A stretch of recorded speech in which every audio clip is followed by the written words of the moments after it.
بسم اللہ الرحمن الرحیم الحمد للہ رب العالمین والصلاة والسلام على أشرف الأنبياء والمرسلين محمد وعلى آله وأصحابه أجمعين أما بعد فأعوذ بالله من الشيطان الرجيم بسم الله الرحمن الرحيم قل يا أهل الكتاب لا تغلوا في دينكم غير الحق ولا تتبعوا أهواء قوم قد ضلوا من قبل وأضلوا كثيرا وضلوا عن سواء السبيل لعن الذين كفروا من بني إسرائيل على لسان داود وعيسى بن مريم ذلك بما عصوا وكانوا يعتدون كانوا لا يتناهون عن منكر فعلوه لبئس ما كانوا يفعلون صدق اللہ العظیم۔ اللہ تعالیٰ نے پہلی آیت میں یہود و نصارہ کے گمراہ ہو جانے کی وجہ بیان فرمائی ہے۔ اللہ تعالیٰ نے یہ ارشاد فرمایا ہے کہ وہ قومیں اس لیے گمراہ ہوئیں کہ وہ لوگ اللہ تعالیٰ نے اعتقاد اور عمل میں دین نے جو حدود مقرر کی ہیں ان سے آگے بڑھ گئے، انہوں نے غلو کیا۔ اس لیے اللہ فرماتے ہیں اہل کتاب کو مخاطب کر کے کہ تم ناحق اپنے دین میں غلو نہ کرو، یعنی اللہ تعالیٰ نے جو اصول بیان فرمائے ہیں اعمال میں اور عقائد میں، جو حدود مقرر کی ہیں ان سے آگے مت بڑھ جانا۔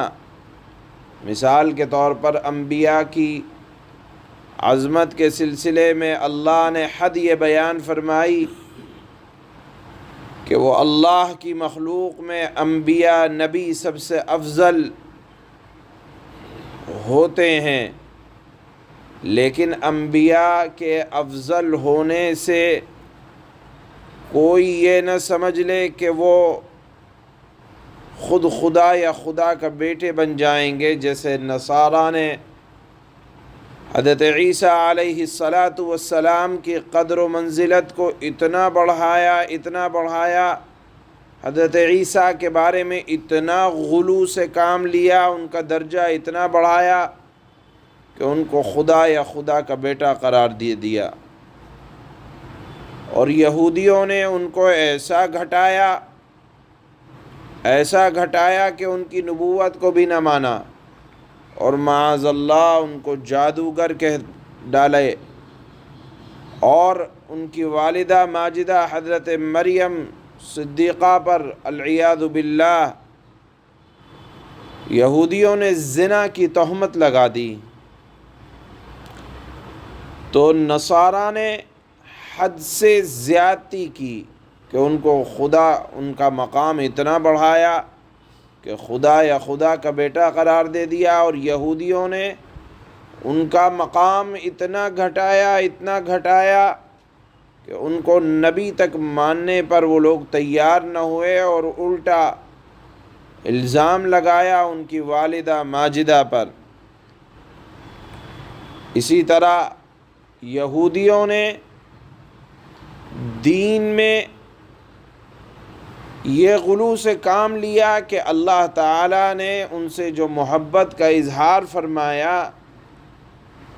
تو کہنے لگے ہم تو اللہ کے چہیتے ہو گئے، نحن ابناء اللہ و احباؤ، ہم تو اللہ کے چہیتے ہو گئے،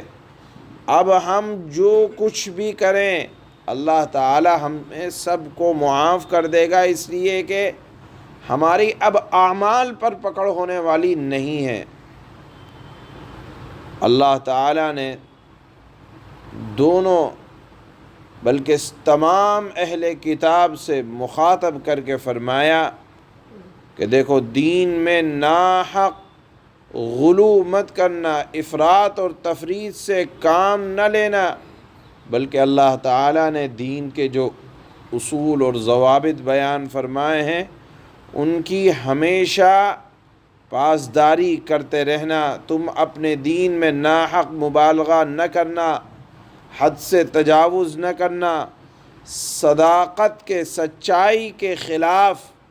اپنے مذہبی خیالات میں نہ زیادتی کرنا نہ کمی کرنا۔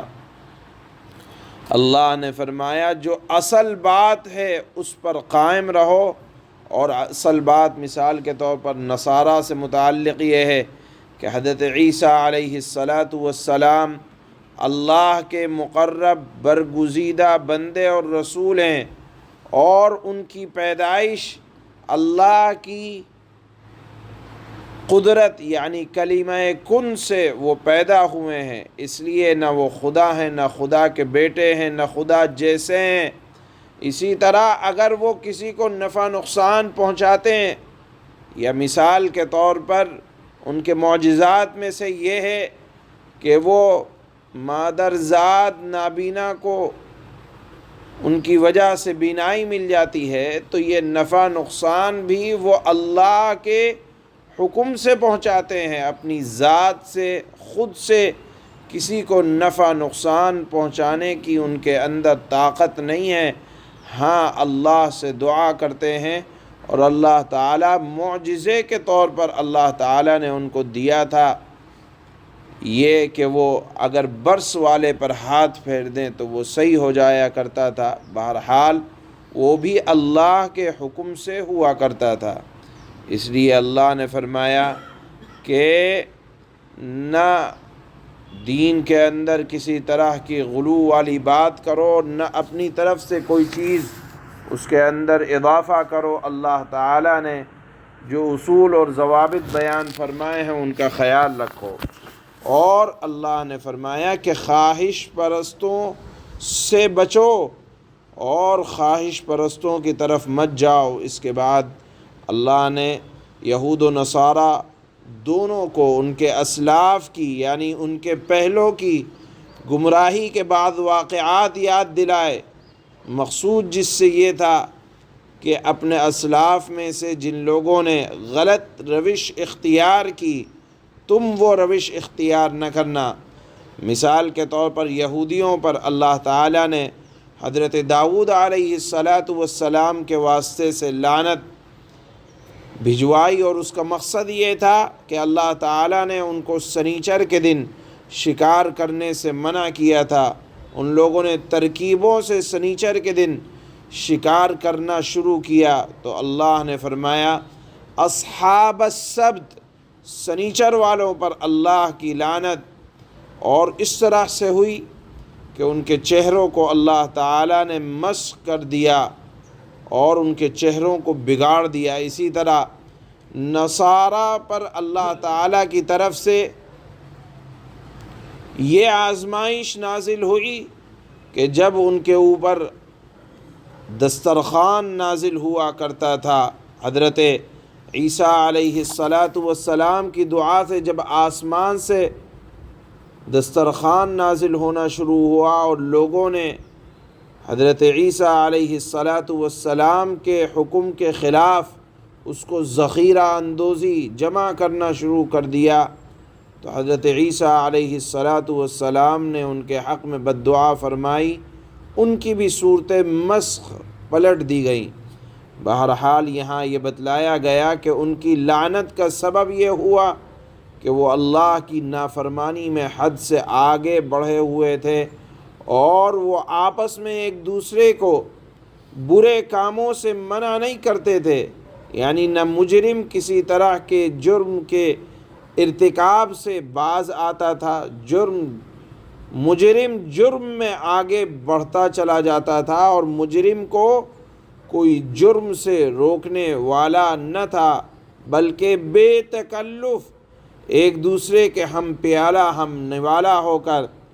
کوئی منکرات اور برائی سے روکنے والا نہ تھا، بلکہ برائی کی دل سے اہمیت ختم ہو گئی تھی۔ اس لیے اللہ تعالی اللہ کے نبی صلی اللہ علیہ وسلم کے زمانے کے اہل کتاب کو مخاطب کر کے فرماتے ہیں کہ اپنے اسلاف کے مجرمانہ کارروائیوں کی پیروی نہ کرنا۔ اللہ تعالیٰ نے ان پر اس وجہ سے لعنت فرمائی کہ وہ لوگ فواحش اور منکرات پر ایک دوسرے کو روکنے والے نہ تھے، یعنی امر بالمعروف اور نہی عن المنکر ان لوگوں نے چھوڑ دیا تھا۔ اس وجہ سے اللہ تعالیٰ نے انبیاء کی زبانی ان لوگوں پر لعنت نازل فرمائی ہے۔ یہ مضمون بھی آج کی آیتوں کا حصہ ہے۔ چنانچہ اللہ فرماتے ہیں قُلْ يَا أَهْلَ الْكِتَابِ لَا تَغْلُوا فِي دِينِكُمْ غَيْرَ الْحَقِّ وَلَا تَتَّبِعُوا أَهْوَاءَ قَوْمٍ قَدْ ضَلُّوا مِنْ قَبْلُ وَأَضَلُّوا كَثِيرًا وَضَلُّوا عَنْ سَوَاءِ السَّبِيلِ۔ اور اے نبی آپ ان اہل کتاب سے یہ بھی فرما دیں کہ اے اہل کتاب اپنے دین میں ناحق غلو نہ کرو، حد سے آگے نہ بڑھو اور ان لوگوں کی خواہشات کے پیچھے نہ چلو جو پہلے خود بھی گمراہ ہوئے، بہت سے دوسرے لوگوں کو بھی گمراہ کیا اور سیدھے راستے سے بھٹک گئے۔ لعن الذین کفروا من بنی اسرائیل على لسان داود وعیسی بن مریم ذلك بما عصوا وكانوا يعتدون۔ بنی اسرائیل کے لوگ جو کافر ہوئے ان پر داؤد اور عیسیٰ ابن مریم کی زبان سے لعنت بھیجی گئی، یعنی زبور میں حضرت داؤد کے ذریعے اور انجیل میں حضرت عیسیٰ کے ذریعے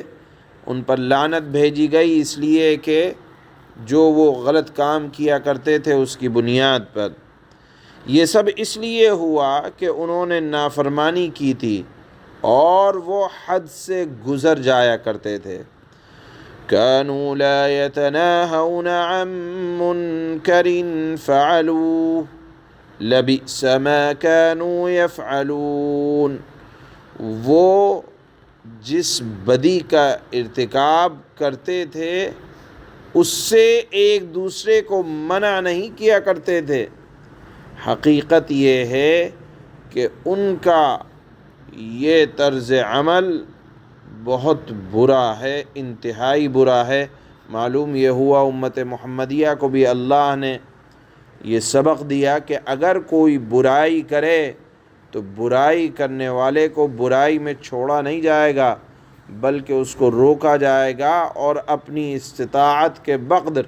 نہیں عن المنکر کی ذمہ داری ادا کی جائے گی۔ ان لوگوں نے ادا نہیں کیا، اسی لیے